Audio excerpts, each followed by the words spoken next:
Bismillahirrahmanirrahim. Assalamualaikum warahmatullahi wabarakatuh. Selamat sore Sobat RM dimanapun berada. Jumpa lagi dengan saya Fajri Rusli Wijaya, wartawan Rakyat Merdeka. Sore ini kita akan ngobrol soal munculnya partai politik baru di kancah perpolitikan nasional. Pekan kemarin Kementerian Hukum dan HAM memberikan surat keputusan kepada kepada Gelora Indonesia sebagai partai politik. Artinya Partai Gelora Indonesia sekarang sudah berbadan hukum sebagai partai politik. Hari ini kita akan mengobrol tentang pesona Partai Gelora di saat Corona bersama narasumber kita hari ini yang sudah hadir dalam acara sore ini, Sekjen Partai Gelora Indonesia, Bang Mahfud Siddiq. Beliau adalah mantan petinggi dari Partai Keadilan Sejahtera dulunya. Pernah juga menjabat sebagai Ketua Komisi 1 di DPR RI. Kiprahnya di politik sudah tidak diragukan lagi, berbagai jabatan dan prestasi sudah beliau raih selama ini. Untuk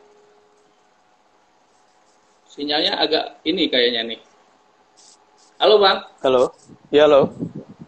Suara saya masuk? Masuk Bang. Masuk, ya, tapi gambar saya statis. Gambarnya muter-muter, nggak apa-apa Bang. Itu apa? Biasanya jaringan akses internet di rumah Abang Bang. Oh gitu. Iya.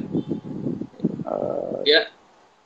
Langsung aja kita ngobrol santai sore ini dengan tema pesona Gelora di saat Corona dengan Bang Mahfud Siddiq. Beliau adalah Sekjen Partai Gelora Indonesia.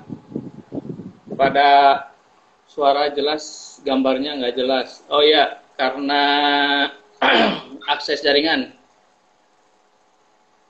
Coba Oke, ya, Bang. kalau suara saya terputus-putus nggak? Nggak, jelas Bang. Suara jelas ya? Bagus. Bagus. Cuma gambarnya yang... Gambar udah bagus sekarang. Aksesnya udah bagus. Udah bagus. Ya.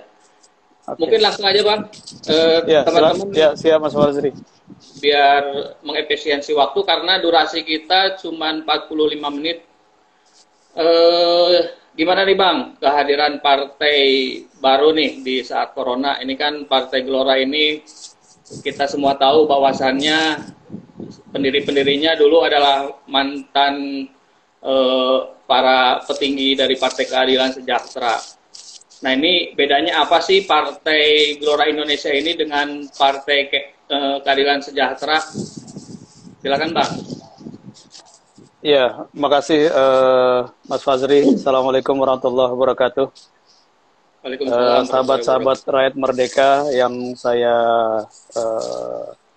banggakan. Sebelumnya saya ingin mengucapkan Selamat Idul Fitri 1441 Hijriah, minal aidin wal faizin, mohon maaf lahir dan batin, dan semoga suasana kemenangan di Idul Fitri ini juga memberikan tambahan spirit bagi kita untuk bisa melewati hari-hari sulit ya di suasana pandemi COVID-19 ini. Mas Fazri, saya sebenarnya sejak awal ingin membuat cut off ketika berbicara tentang Partai Gelora, ya, kelahirannya, keberadaannya, ketika dikaitkan dan memang nggak bisa dilepaskan, ya, dikaitkan dengan Partai Keadilan Sejahtera. Ya. Kenapa saya ingin membuat cut off? Karena ketika Partai Gelora ini sudah resmi berdiri sebagai partai politik, ya, maka kedudukan Partai Gelora dan partai-partai yang lain termasuk PKS ini sebenarnya secara hukum, secara politik sama gitu ya. Jadi tidak ada yang bisa disebut sebagai ibu atau anak atau saudara tua, saudara muda begitu ya. Jadi semuanya punya kedudukan politik dan hukum yang sama, dan ketika nanti dalam pemilu semuanya harus berkontestasi, ya juga berkontestasi dengan rule yang sama, dengan aturan main yang sama begitu ya. Tetapi memang harus kami akui bahwa kalau dilihat dari person-person yang terlibat di dalam pendirian dan kepengurusan Partai Gelora Indonesia sekarang,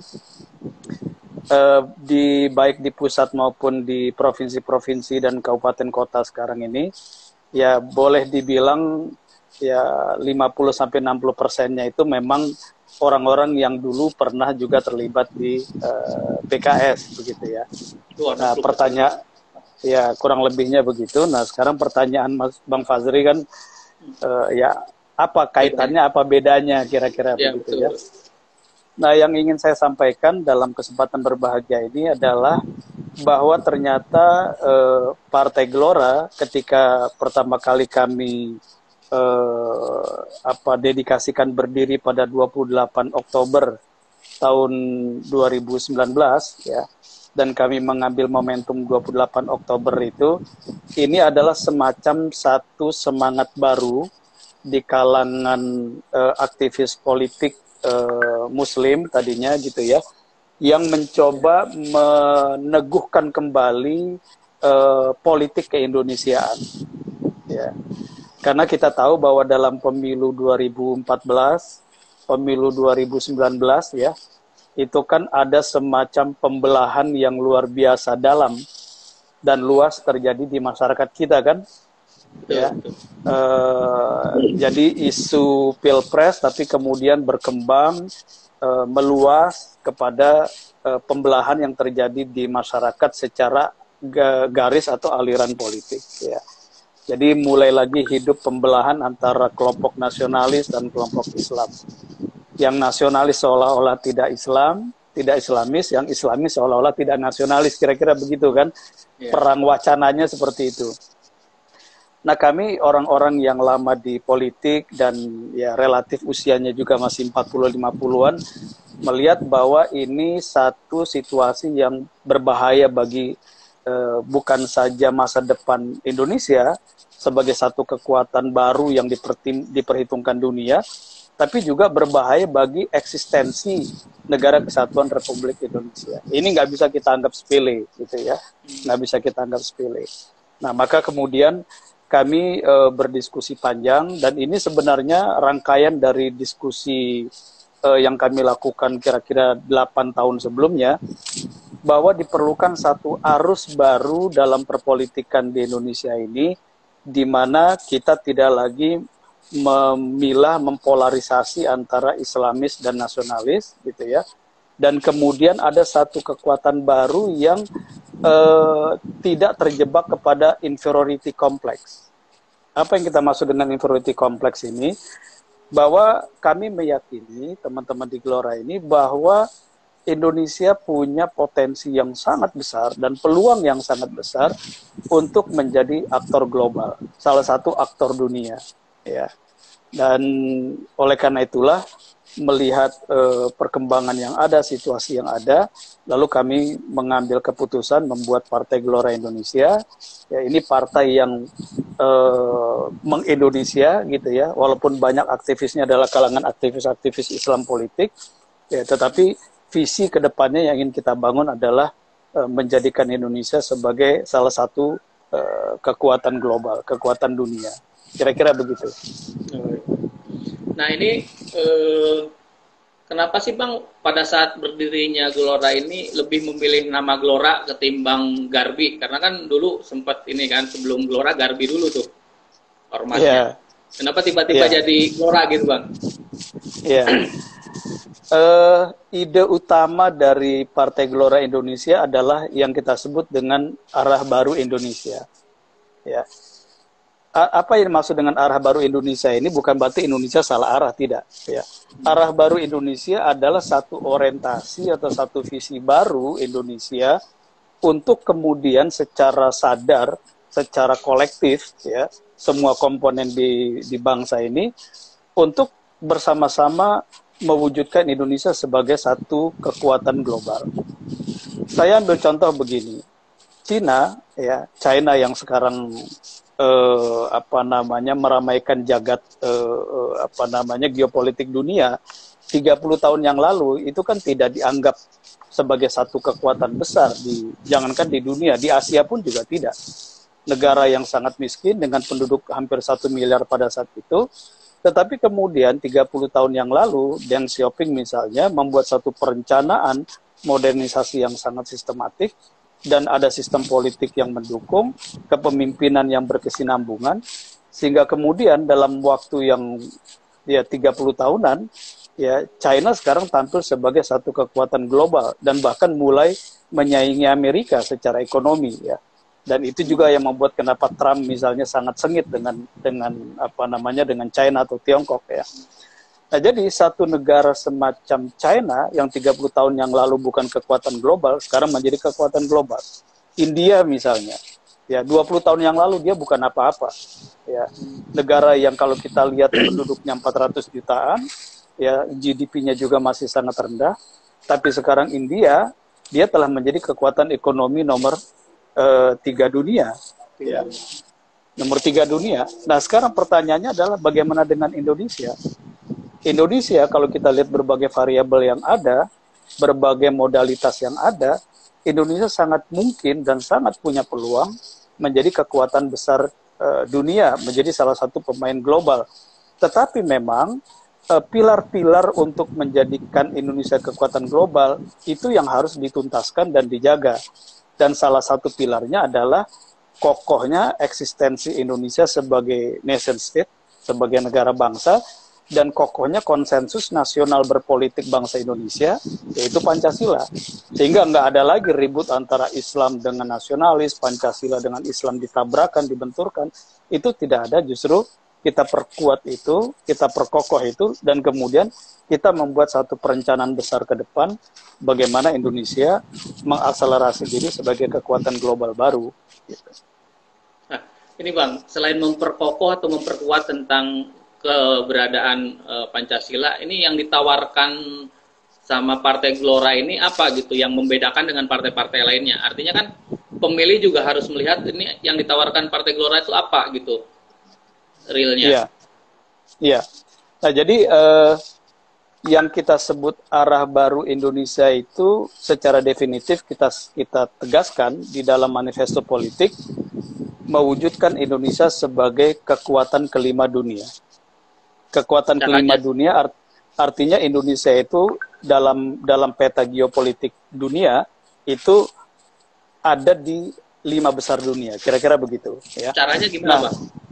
Ya, sebelum ke caranya adalah yang pertama, ide ini harus menjadi kesadaran kolektif masyarakat. Kesadaran kolektif semua komponen masyarakat di Indonesia. Sama ketika dulu 350 tahun kita mengalami penjajahan, seorang Soekarno, founding fathers kita, itu kan punya visi besar, cukup satu kata saja, merdeka. Ya, atau kalau kita mau tambahkan 2 kata, merdeka atau mati, kan gitu. Tetapi kata, ya, jargon merdeka itu kemudian dia menjadi kesadaran kolektif semua masyarakat di Indonesia, sehingga kemudian semuanya bergerak untuk menuju titik merdeka.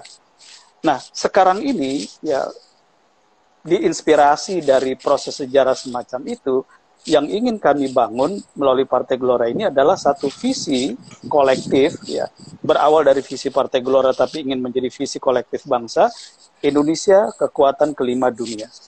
Jadi kalau orang sekarang menyebut ada Amerika, ada China, ada Uni Eropa, mungkin ada India, tapi kemudian orang selalu menyebut Indonesia di antara 5 kekuatan besar dunia itu.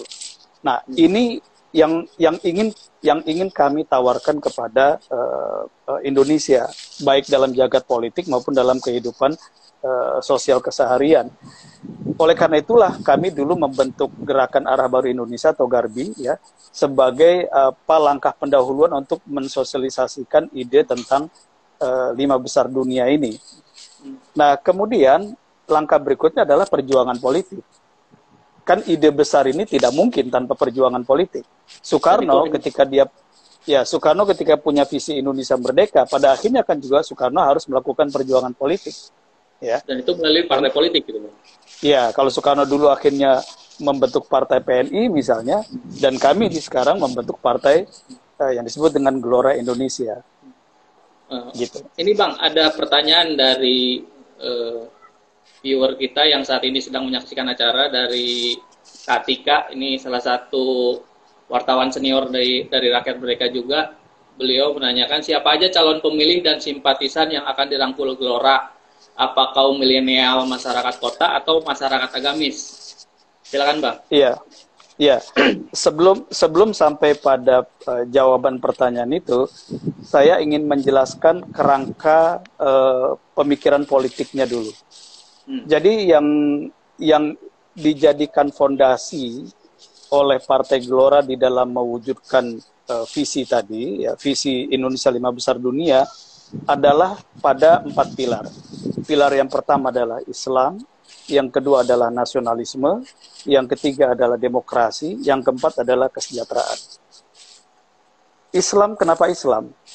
Karena secara realitas sosial, walaupun kita ini nation state, negara bangsa berasaskan Pancasila, tapi realitas sosial kita mayoritas adalah masyarakat Muslim. Dan sejak pemilu 2014 sampai 2019 kemarin, survei-survei yang kami lakukan secara time series menunjukkan bahwa kesadaran politik Muslim di Indonesia ini makin menguat. Artinya mereka sebagai seorang Muslim, tetapi kemudian melihat bahwa politik juga bagian dari interest mereka sebagai seorang Muslim. Tetapi yang menarik adalah bahwa yang diinginkan oleh mayoritas masyarakat Muslim yang kemudian mulai mendekatkan antara Islam dan politik, mereka menginginkan moderasi Islam atau moderasi politik Islam. Artinya mereka nggak ingin kemudian orientasi keislaman dan politik menggiring mereka kepada ide-ide yang terlalu jauh gitu ya. Nah, yang kita sebut ide kanan jauh ya. Nah, jadi mayoritas adalah menginginkan moderasi politik Islam. Nah, itu yang pertama. Jadi ketika di Partai Gelora ini banyak aktivisnya, banyak pionirnya adalah orang-orang yang berasal dari Partai Islam dulunya dan juga aktif dalam kegiatan-kegiatan keormasan di masyarakat Muslim, tetapi yang ingin dibangun dikembangkan adalah moderasi Islam atau Islam moderat. Itu yang pertama. Ya, yang kedua adalah di PKS sendiri gimana Bang? Kan ada yang bertanya juga kenapa harus bentuk partai baru, visi itu tidak diperjuangkan aja di PKS Bang? Ya, ide tentang moderasi Islam itu sebenarnya tadi saya sampaikan ide-ide yang sudah diinisiasi sejak kurang lebih 8 tahun yang lalu ya. Agak panjang ini prosesnya. Tetapi kan misalnya orang bisa melihat ide keterbukaan yang dulu sempat Pak Anies Mata, saya, Pak Fahri misalnya menginisiasi itu dalam acara di Denpasar Bali ya tahun 2008, itu kan kemudian menimbulkan pro dan kontra di PKS, di mana kemudian akhirnya ide keterbukaan itu kemudian jadi surut kembali. Sehingga sekarang ini misalnya kalau kita lihat berbagai penelitian secara akademik, orang masih mengklasifikasi atau mengkategorisasi PKS itu sebagai partai yang eksklusif, partai yang tertutup, kan begitu ya. Nah, pemikiran kami sederhana. Kita tidak mungkin memimpin negara, kita tidak mungkin bisa membawa negara ini menjadi kekuatan global kalau di dalam diri kita sendiri tidak punya gen inklusivitas, tidak punya gen moderasi, tidak punya gen yang memblending antara Islam dan nasionalisme. Karena realitas sosial di masyarakat kita itu nggak bisa kecuali dengan kita menyatukan antara Islam dan nasionalisme. Makanya kemudian nasionalisme ini menjadi menjadi pilar pemikiran politik yang kedua. Dan secara simbolik, kenapa kami kemudian mendeklarasikan lahirnya tanggal 28 Oktober dan kemudian pembentukan pengurus nasional pertama itu kita lakukan 10 November. Ini tanggal-tanggal yang kita pilih memang untuk meneguhkan nilai-nilai nasionalisme itu. Nah, yang ketiga adalah demokrasi. Bahwa demokrasi ini adalah sistem yang paling visible, sistem yang paling tepat untuk masyarakat Indonesia dengan prinsip gotong royongnya. Jadi demokrasi yang berbasis pada musyawarah mufakat. Nah, yang keempat kesejahteraan. Nah, dengan 4 pilar ini, kesejahteraan ini bermakna bahwa pendidikan masyarakat harus maju, kesejahteraan masyarakat secara ekonomi harus maju, karena ini jadi modal besar untuk Indonesia menjadi kekuatan besar. Nah, pertanyaannya adalah, terus ketika menjadi kekuatan politik lalu berkontestasi di pemilu, ini mau nyasar yang mana? Kira-kira gitu ya? Ya betul. Segmen yang mana? Nah, berdasarkan 4 hal tadi itulah dan visi tadi, kami kira-kira kalau mau disederhanakan akan bergerak dari kanan ke tengah. Kanan ke tengah. Ya, berarti dari kanan ke tengah. Religius. Ya, orang bisa menyebut begitu, tetapi kira-kira pergerakannya itu adalah dari kanan ke tengah. Karena begini, kalau kita perhatikan survei-survei politik di pemilu, ya, apakah itu pemilu legislatif maupun pemilu presiden, lalu misalnya kita membuat kategori yang sederhana, ada kiri, ada tengah, dan ada kanan, maka kita akan menemukan ada proporsi yang relatif konstan. Kalaupun fluktuasi itu tidak terlalu besar. Kiri kira-kira porsinya itu sekitar 30-an%, ya. Kanan itu tengah itu kira-kira porsinya 40-an%, lalu kanan itu porsinya kira-kira 30%.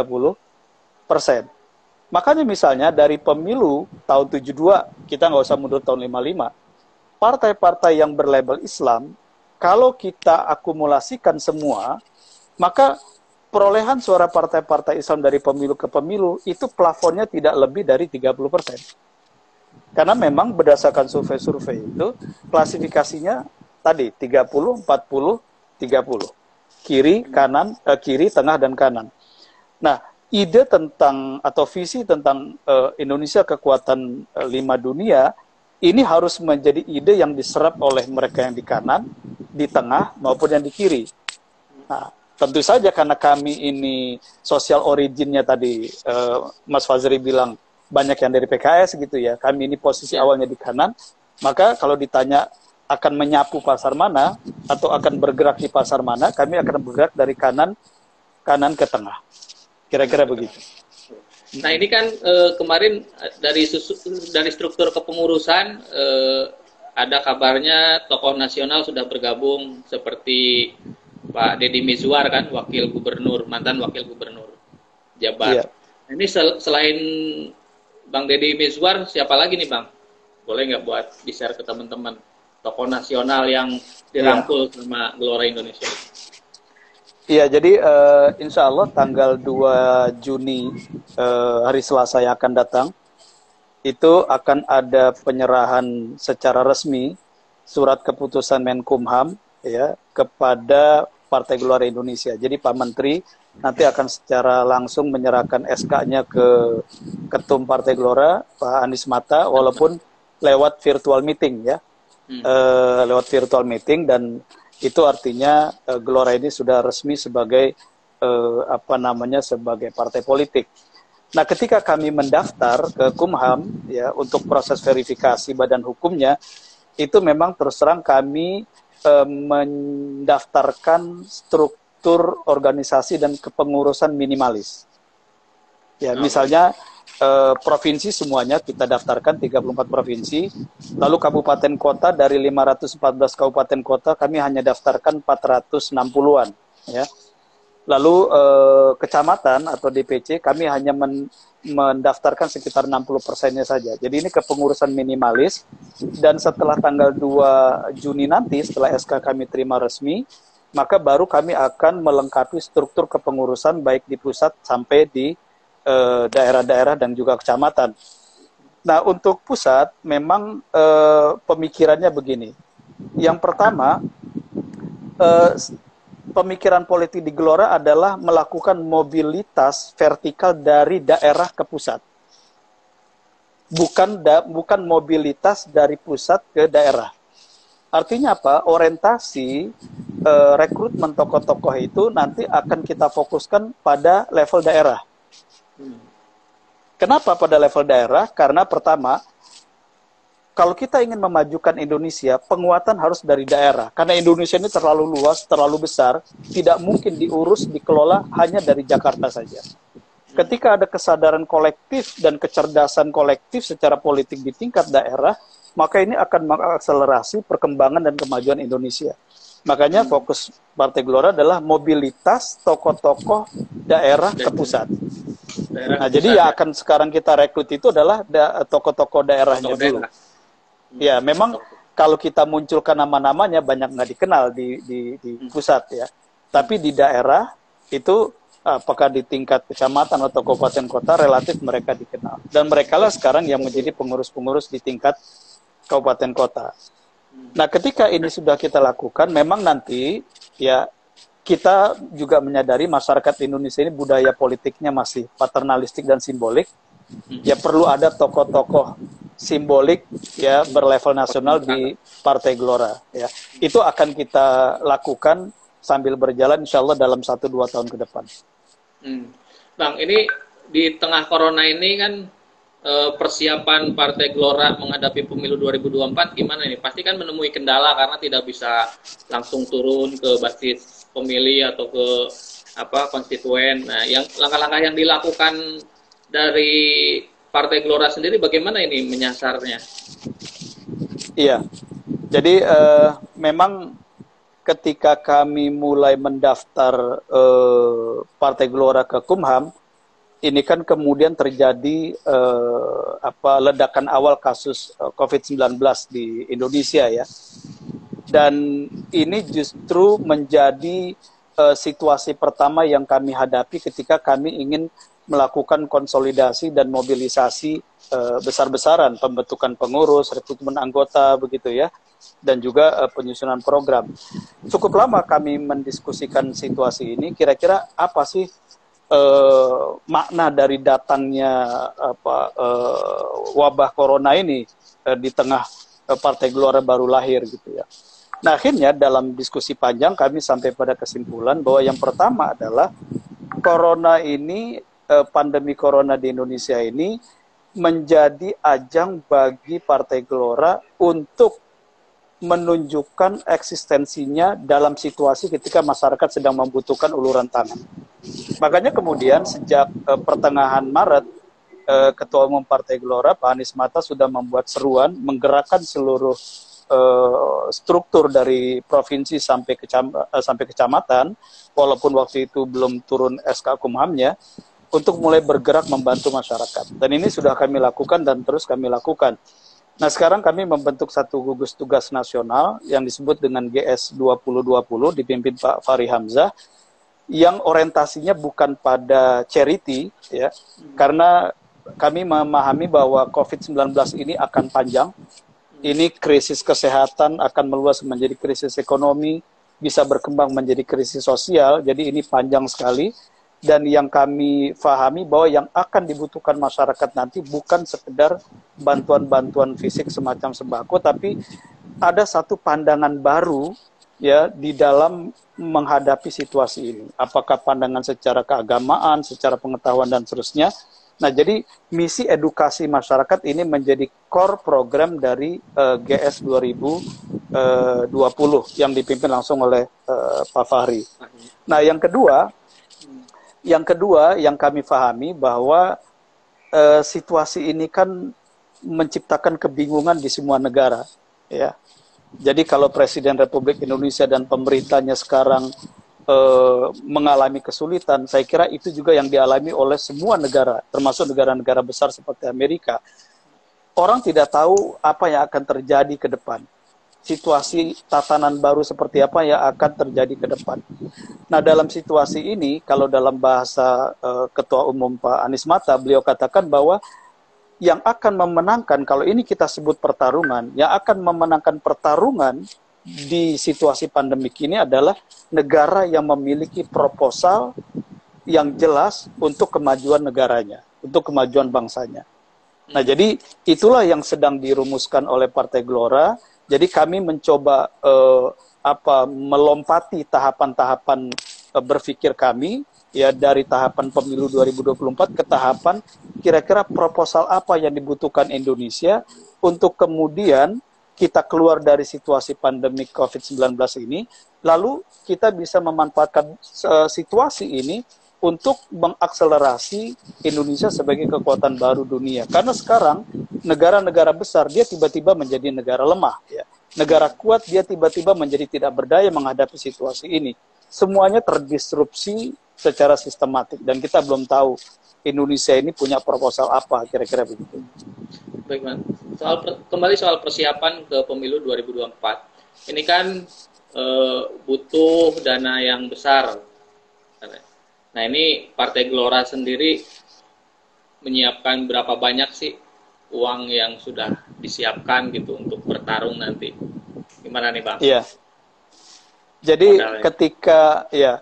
ketika kami menyelesaikan proses verifikasi pendaftaran ke Kumham pada tanggal 29 April, 19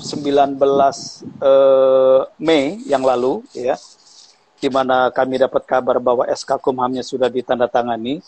Lalu kami melakukan konsolidasi, koordinasi dengan wilayah-wilayah, ya, 34 provinsi.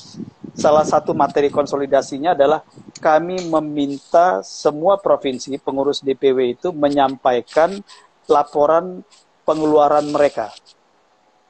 Laporan pengeluaran mereka. Yang menarik adalah di laporan itu, yang mereka laporkan adalah semuanya laporan pengeluaran. Tidak ada laporan pemasukan. Karena memang dari DPN ini tidak ada subsidi pendanaan untuk pembentukan struktur, rekrutmen pengurus, dan seterusnya. Karena apa? Karena yang terjadi adalah masing-masing wilayah itu mendayagunakan semua sumber daya yang ada dan mendayagunakan semua relasi yang ada untuk pembiayaan aktivitas pembentukan partai di tingkat daerah, gitu ya. Nah, ini memang prinsip yang kami bangun. Prinsip yang kami bangun, oleh karena itu tadi saya sampaikan mobilitas politik di Partai Gelora ini adalah mobilitas vertikal dari daerah ke pusat. Nah, sehingga nanti kita mengajak orang-orang di daerah, yuk yang setuju dengan visi ini, bergabung dengan Partai Gelora, kita berjuang, kita siapkan sumber dayanya, lalu secara akumulasi itulah yang menjadi sumber daya keuangan Partai Gelora secara nasional. Nah, di pusatnya sendiri bagaimana? Kami sendiri misalnya sampai sekarang memang belum punya satu perencanaan kira-kira bagaimana menghimpun dana-dana yang pasti sangat besar untuk menghadapi pemilu 2024, ya. Bahkan kalau cerita orang-orang di politik, setiap partai itu untuk pemilu dia butuh paling enggak minimal 1 triliun katanya. Ya, ini kan uang besar. Masyarakat lagi sulit ini kan. Nah, yang kami lakukan sekarang, diskusi ini masih terus berlangsung, adalah bagaimana kami bisa membuat breakthrough, satu terobosan, sesuatu yang out of the box, ya, sehingga kemudian kita bisa melewati proses pemilu tanpa biaya yang besar, tapi kemudian ada gain politik, ada capaian politik yang besar. Sekarang kita sedang mengelaborasi misalnya digital campaign, ini sedang kita persiapkan. Pasti lebih murah. Yang kedua misalnya crowdfunding. Ya, crowdfunding ini kita sedang pelajari sinkronisasi dengan peraturannya. Sehingga nanti memang Partai Gelora ini insya Allah menjadi semacam partai yang dimiliki bersama secara kolektif oleh masyarakat pemilihnya, kira-kira gitu. Dan mereka lah yang menjadi sumber dananya. Soal ini, Bang, ini ada pertanyaan sedikit unik nih. Memperjuangkan visi dan misi di PKS sendiri tidak berhasil, gimana mau memperjuangkan Indonesia, Bang? Ini gimana nih, Bang? Iya. Kadang-kadang kita harus berpikir dengan cara lain ketika satu ide besar yang kita miliki itu tidak bisa diperjuangkan dengan sarana yang tersedia. Ya. Jadi ketika misalnya ide keterbukaan itu tidak bisa diterima dengan baik, yang muncul justru pro dan kontra yang tidak berkesudahan, ya. Lalu kemudian misalnya meneguhkan asas organisasi partai politik adalah Pancasila sebagai satu komitmen kolektif bangsa yang sudah final, itu kemudian masih menjadi perdebatan, maka kemudian ya kita juga tidak ingin tersandera oleh perdebatan yang tidak pernah ada ujungnya. Lalu kemudian misalnya ketika kita ingin membawa satu ide baru dari sekedar memperjuangkan jatah kursi atau jumlah kursi di parlemen kepada satu ide baru bagaimana membawa Indonesia sebagai kekuatan global baru, ya, dan itu dianggap utopia oleh sebagian kalangan misalnya karena dianggap mimpinya terlalu tinggi, ya maka atas alasan itu bagi kami orang-orang yang percaya pada visi, pada keyakinan, pada determinasi, ketika satu kendaraan itu tidak mampu membawa kita kepada tujuan yang kita inginkan, maka kita tidak boleh tersandera oleh kendaraan itu. Kita harus cari satu kendaraan yang memang kita anggap capable, yang kita anggap memang punya kemampuan mengantarkan kita sampai ke tujuan itu. Nah, jadi Partai Gelora Indonesia ini kami anggap sebagai satu instrumen politik baru yang kompatibel dengan ide arah baru Indonesia sebagai kekuatan global dunia yang harus kami rintis dan kami perjuangkan ke depan. Nah, ini ada juga yang beranggapan bahwa kehadiran Partai Gelora Indonesia ini ya tidak lain dan tidak bukan adalah untuk kekuasaan dan sebagai kendaraan politiknya Pak Anies Mata untuk di Pilpres nanti, Bang. Ini gimana nih, Bang? Atau punya pilihan lain Pilpres figur lain gitu? Iya. Kalau kita lihat, ketika misalnya China 30 tahun yang lalu, dia mulai menegaskan visi China sebagai satu kekuatan global, kan tidak pernah ada yang membayangkan bahwa posisi China sebagai kekuatan ekonomi nomor 2 dunia sekarang ini, itu justru di zamannya Xi Jinping. Ya. Presiden China yang kesekian, bukan Deng Xiaoping gitu. Ya. Dan kami juga sangat sadar bahwa ide arah baru Indonesia mewujudkan Indonesia sebagai kekuatan kelima dunia ini bukan ide yang bisa kita ciptakan hanya dalam waktu 1 tahun atau 5 tahun, tidak, atau 10 tahun juga tidak. Ini satu ide yang sangat besar yang perlu perjuangan panjang, dan salah satu ukurannya adalah ketika ide ini bisa diterima dan menjadi spirit kolektif semua masyarakat Indonesia, apapun partai politiknya. Jadi kalau ide ini disimplifikasi sebagai jalan atau tangga untuk menang pemilu semata atau kendaraan politik orang per orang, maka terlalu naif dan saya yakin itu akan gembos duluan, akan mati duluan idenya. Karena ide ini tidak bisa dipersonifikasikan hanya dengan satu orang, apalagi ya Pak Anies mungkin dari sisi ketokohan nasionalnya kan juga belum seperti tokoh-tokoh yang sekarang duduk di kursi kepresidenan ya. Jadi bagi kami adalah bagaimana masyarakat menerima ide ini sebagai ide kolektif bangsa. Bahwa kemudian mereka tahu bahwa ini ide dari Partai Gelora, itu persoalan lain. Itu memang menjadi benefit lain yang harus kami perjuangkan ya untuk kami bisa mendapat posisi politik di pemilu. Ini ada yang bertanya dari memberi pernyataan, Gelora ini driver lama dengan mobil baru. Nah, ini gimana nih Bang? Gelora ini dengan ide dan gagasan yang ditawarkan, kira-kira bakal diterima nggak oleh para pemilih kita atau masyarakat kita? Optimis nggak Bang?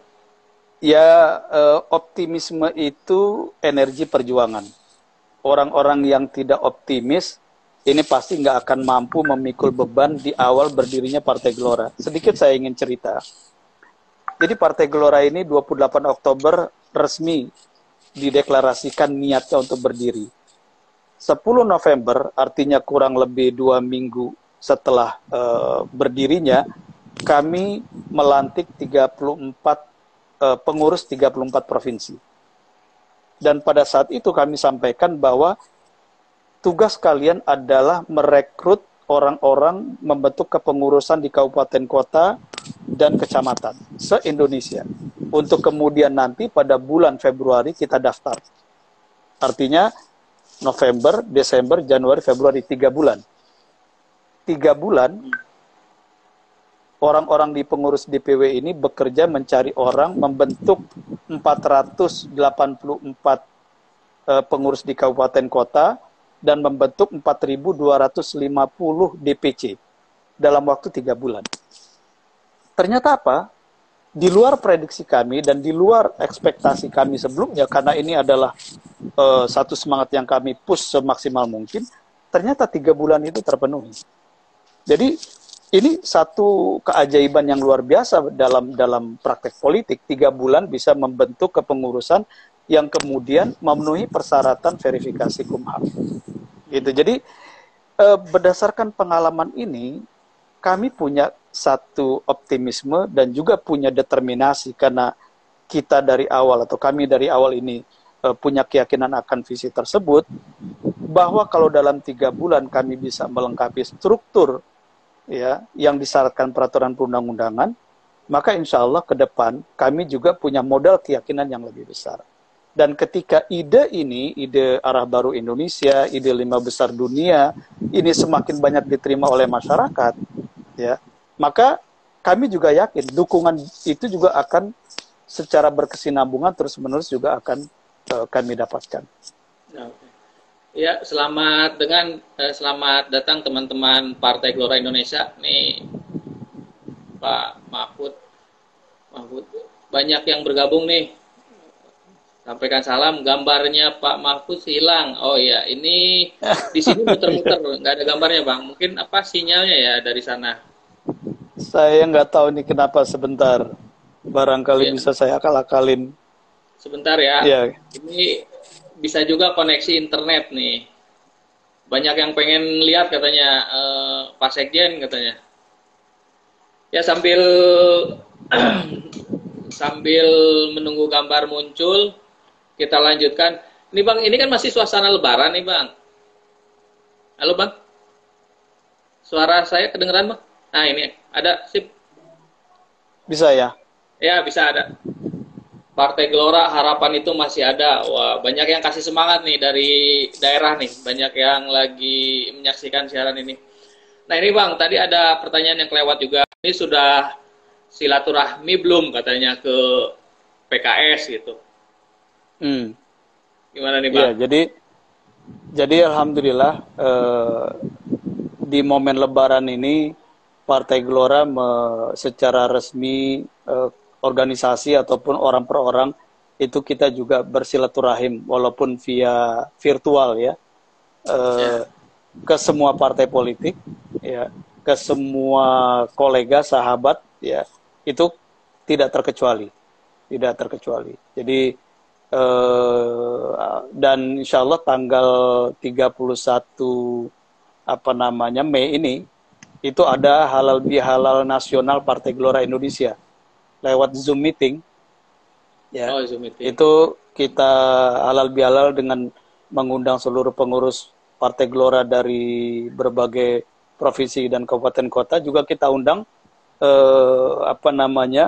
tokoh-tokoh partai politik lain dan juga teman-teman media. Ya, itu kita undang juga. Jadi ya kita ingin memulai satu tradisi bahwa apapun acara di Partai Gelora maka tidak ada yang eksklusif, ya, karena walaupun kita beda partai tapi kita punya relasi sesama anak bangsa dan kolaborasi ini menjadi karakter kerja dari Partai Gelora yang ingin kita bangun betul secara sungguh-sungguh, ya, kolaborasi.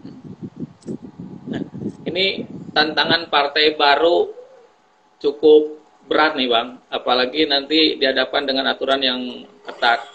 Misalnya parlemen threshold, nih ambang batas parlemen. Ini gimana nih Bang menyikapi ini nanti Partai Gelora persiapannya?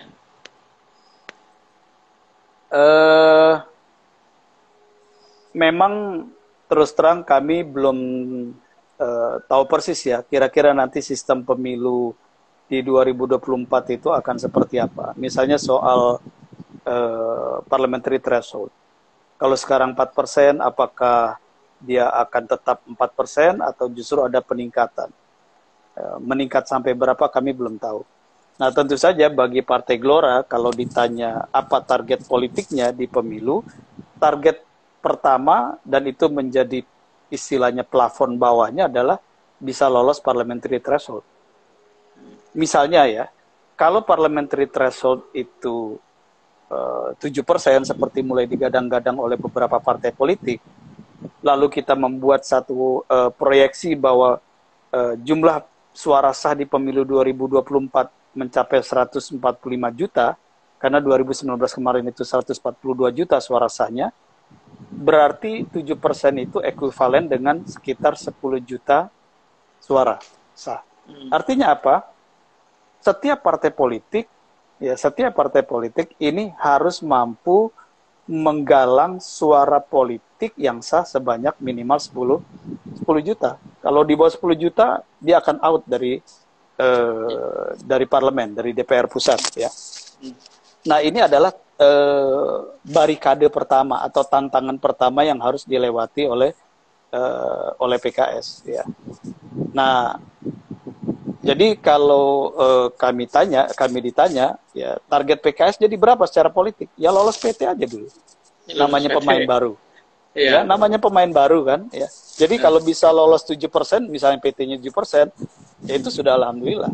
Ya, tetapi kami tentu saja menyadari betul kalau kita menginginkan Indonesia ini menjadi kekuatan besar dunia, dan itu tidak boleh terlalu lama, ya, karena kontestasi dan kompetisi di global ini sangat sangat ketat, ya, maka kami juga harus punya kesadaran kolektif bahwa dalam pemilu yang akan datang, walaupun pemain baru, ya Partai Gelora harus bisa bukan saja melampaui PT 7%, tapi bisa mendapat angka lebih dari 7%. Ya. Nah, ini ada pertanyaan, Gelora apakah ada di barisan pendukung pemerintah atau jadi oposisi seperti PKS? Ya, kalau sekarang kan pemilunya belum, kan kemarin ada pendukung, ada oposisi kaitannya dengan pemilu 2019 kan? Ya. Gitu. Karena ada pemilu 2019, maka ada koalisi, ada oposisi. Nah, Partai Gelora Indonesia ini partai yang baru lahir, belum pernah ikut pemilu. Jadi nggak bisa ikut-ikutan mana koalisi, mana oposisi. Gitu. Jadi nanti setelah hasil pemilu ketahuan ya? Nah, nanti di pemilu 2024, ya, misalnya ada pilpres, nah baru nanti orang akan melihat Gelora ini, ya dia berkoalisi dengan siapa, beroposisi dengan siapa. Kalau sekarang semuanya jadi sahabatnya Gelora. Nah, termasuk di pilkada, berarti di pilkada nanti kan memang Gelora belum bisa mencalonkan atau dicalonkan, tetapi secara tidak langsung ini kan jadi uji pasar juga, bisa ikut kemana aja berarti ya? Ya, jadi pilkada yang akan datang, Partai Gelora ini belum punya hak politik untuk ikut kontestasi, ikut mencalonkan, ya. Nah, kami menyadari itu, tetapi kami juga ingin tetap berpartisipasi dalam pilkada karena ini bisa menjadi ajang latihan komunikasi politik, latihan mobilisasi politik, dan seterusnya. Lalu kira-kira sikap politik Partai Gelora gimana? Apa mau ikut-ikutan mendukung paslon yang ada? Ya tergantung situasi. Tetapi kebutuhan yang paling utama adalah bahwa pilkada ini yang nanti hasilnya adalah pergantian kepemimpinan di tingkat daerah, kami ingin betul visi tentang arah baru Indonesia sebagai kekuatan kelima dunia, ini bisa diterima, bisa difahami dan diyakini oleh kepala-kepala daerah ini. Nah, jadi ada kebutuhan komunikasi dari Partai Gelora ke semua calon yang akan maju pilkada untuk mereka bisa mengenal ide tentang arah baru Indonesia, begitu. Sehingga siapapun yang menang nanti di kepalanya sudah ada atau di pikirannya sudah ada kosakata tentang Indonesia sebagai kekuatan kelima dunia. Karena nanti mereka juga akan berkontribusi di level lokal. Ini ada pertanyaan lagi Bang, dari Bang Yudi. Kalau nggak salah ini aktivis HMI dari kami. Bila Gelora ingin bergerak dari kanan ke tengah, mungkin nggak Ahok atau Kwik Kiangi dicalonkan jadi capres dari Gelora? Gimana tuh? Ya, karena Partai Gelora Indonesia ini partai berasas Pancasila dan dia partai yang inklusif terbuka. Walaupun tadi saya sebutkan bahwa pilar-pilar pemikiran politiknya ada 4, Islam, nasionalisme, demokrasi, dan kesejahteraan, maka siapapun yang kemudian sepakat, setuju, seide dengan Partai Gelora, mereka akan punya peluang untuk kemudian apakah itu menjadi caleg atau menjadi capres yang didukung oleh Partai Gelora, siapapun. Nah, lalu apakah pertanyaan ekstrimnya Ahok, ya kenapa tidak mungkin? Dia punya hak politik kok. tidak ada satu peraturan perundang-undangan pun yang kemudian membatasi atau menghalangi Ki Kuan Gi. Sebagaimana Pak Yusuf Kala walaupun sudah sepuh misalnya, kalau ternyata 2024 juga masih sehat walafiat misalnya. Jadi tidak ada yang bisa menghalangi, termasuk pemimpin-pemimpin di Partai Gelora. Ya kan, punya hak politik yang sama. Jadi saya kira kami tidak ingin masuk kepada ruang-ruang kontradiksi semacam itu. Karena ruang-ruang kontradiksi semacam itu, itulah yang melemahkan kekuatan politik nasional kita. Kenapa sih kita mau jadi negara maju, tapi kemudian masih ribut, Ahok boleh nggak jadi capres? Ki Kuan Gi boleh nggak jadi capres? Ya kan? Kalau saya ditanya, boleh nggak Ahok yang non-muslim jadi imam sholat? Saya bilang nggak boleh. Kalau itu udah pasti kan? Ya kan? Jadi kita harus keluar dari ruang-ruang kontradiksi semacam itu yang selama ini justru banyak disuburkan oleh orang-orang lain, pihak-pihak lain, agar Indonesia itu kemudian tidak memiliki kekuatan politik kolektif. Yang kemudian membuat ya Indonesia tetap menjadi marginal kan. Nanti kalau ada perang antara, misalnya ya, ada perang antara Amerika dengan China di Laut Tiongkok Selatan, kita ini akhirnya cuma menikmati collateral damage-nya kan. Kena imbasnya saja. Kita tidak bisa mengambil peran dan menentukan sikap terhadap situasi itu. Kita nggak bisa ngomong, Amerika, you nggak boleh begini. Tiongkok, you nggak boleh begini. Ini kawasan menyangkut kepentingan hidup banyak negara. Kalau kita kekuatan besar, kita bisa melakukan itu. Dan sebenarnya ketika di era ASEAN sangat leading ya, Indonesia itu kan diakui kepemimpinannya di ASEAN. Saya kira kalau konflik Laut Cina Selatan terjadi pada masa lalu itu, Indonesia akan sangat didengar pandangan politiknya. Nah, kita ingin sebenarnya situasi itu juga bisa dimainkan Indonesia bahkan lebih besar lagi. Oke Bang, ini pertanyaan terakhir sebelum closing statement. Ada rencana gabung dengan Partai Idaman Rhoma Irama, Bang? Ini dari viewer juga yang lagi menyaksikan acara ini. Ikut komentar katanya. Ada rencana gabung dengan Partai Rhoma Irama nggak katanya? Ya, jadi waktu itu Pak Menteri Lauli dengan guyon bilang gini, Pak Fahri, Pak Mahfud, saya ini tahu susah bikin partai, ngapain susah-susah bikin dari nol, udah ambil aja itu partai-partai yang udah mati, yang udah nggak lolos PT segala macam gitu kan. Ya, terus kami sampaikan ke Pak Anies nih, Pak Menteri, saya tahu ini bercanda Pak Menteri nih, tapi usulannya begini, kata Pak Anies, jangan. Kalau kita lakukan itu, kita memberikan pesan yang buruk kepada masyarakat Indonesia. Bagaimana mungkin kita punya visi menjadikan Indonesia kekuatan kelima dunia, kalau bikin partai aja kita beli partai orang lain. Ya. Nah, jadi itu visi kami dan itu confident kami, ya, determinasi kami. Makanya tadi saya ceritakan 3 bulan, kami men-set up kepengurusan sehingga memenuhi persyaratan pendaftaran di Kumham.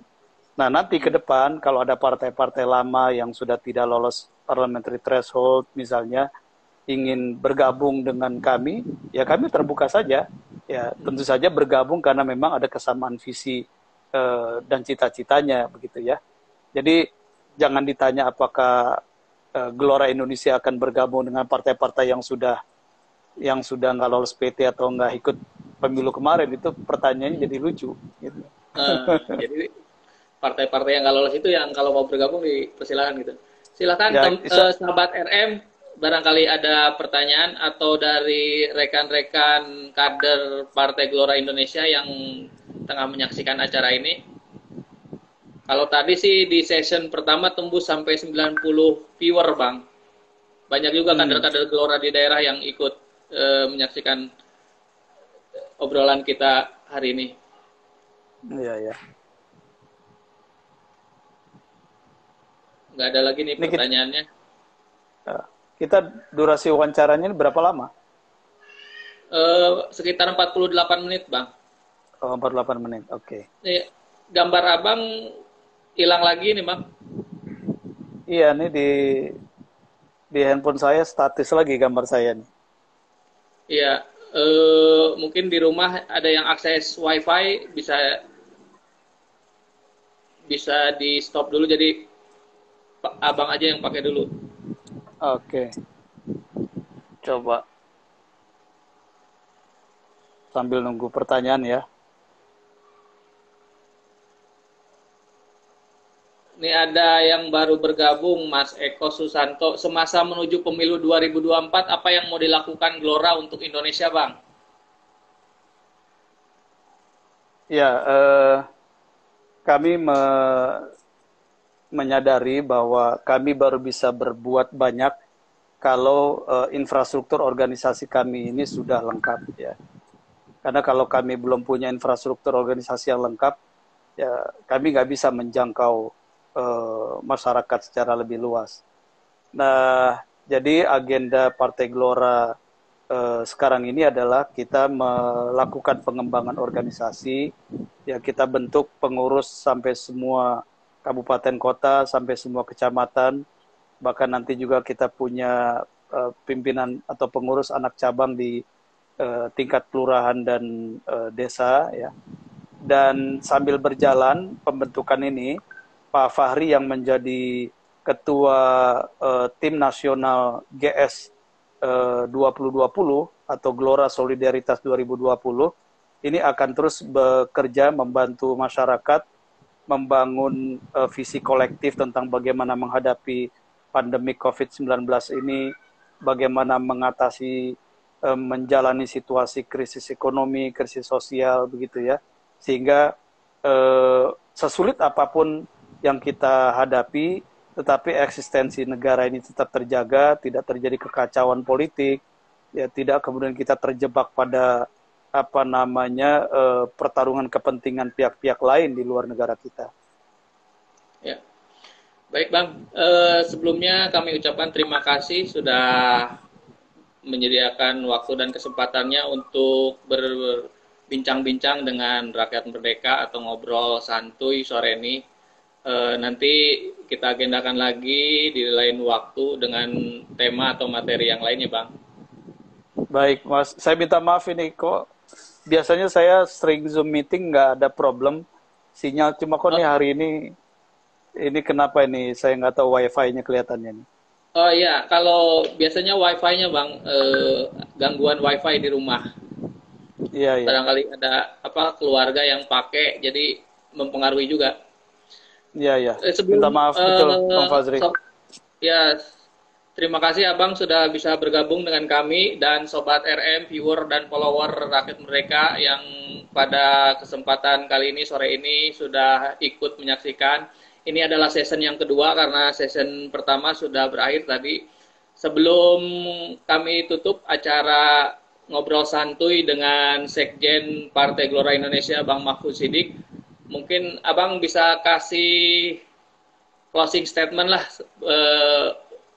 di season akhir ini dan menyapa sahabat RM. Iya, sahabat-sahabat RM yang saya banggakan, kita semua masyarakat Indonesia tidak terkecuali siapapun, dari partai manapun, dari organisasi apapun, dari agama, etnis apapun, ini memang sedang mengalami satu situasi krisis yang multidimensi yang kita belum tahu ini akan berakhir kapan dan akan berakhir seperti apa. Dan situasi krisis ini juga bukan hanya dihadapi oleh kita di Indonesia, tapi dihadapi oleh semua bangsa dan negara. Jangankan kita, negara-negara yang besar, yang lebih kuat, ekonominya, politiknya juga mengalami situasi yang sama.